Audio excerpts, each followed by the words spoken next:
sayang ang pag-aaral. Sayang po talaga ang opportunity kapag nagtigil. Kaya po kahit wala na akong budget, pinipilit ko pa din pumasok.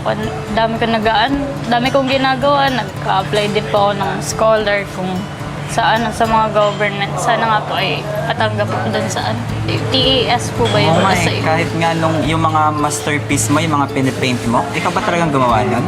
Galing mo pala. Kita ko, pinost mo siya sa TikTok, saka sa Facebook, binibenta mo na rin. Saka yung medyo na ko sa'yo, medyo na parang yung feelings ko kasi nakita ko din yung cellphone mo, parang pinost mo rin sa Facebook para pandagdag allowance mo. Kaya sabi ko, paano kaya ako sa mga katulong.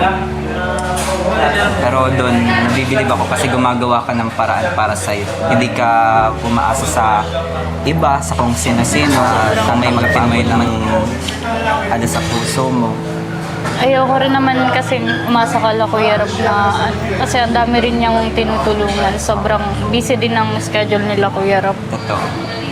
Oo naman. Pero huwag kang mahihiya pa rin magsabi kay Kuya Rob. Si Kuya Rob kasi andyan lang naman yan. One call away naman yan si Kuya Rob. Kahit din naman ako, kapag may mga kailangan din ako, nasabi ako kay Kuya Rob agad. Huwag tayong mahihiya sa kanya.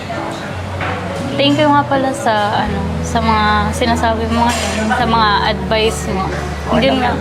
Siyempre naman, para sa'yo naman yan. Sobrang dami mo na rin na tulong sa akin. Grabe yung support mo. Pati yung mga masterpiece ko na-appreciate. Saka Saka gawa ka naman ng paint mo yung tayo magkasama. Pwede naman. Siya? Sige. Mamaya ma-picture tayo tapos i-paint mo. Sige. Maganda yan. Kaya pala parang napapansin ko din sa'yo na pumapayat ka ngayon, no? Siya ba? Oo. Nai-stress ka na yata masyado sa school, sa ginagawa mo. Medyo Hindi ka naman nagtitipid. Baka naman nagtitipid ka kaya ka pumapayat.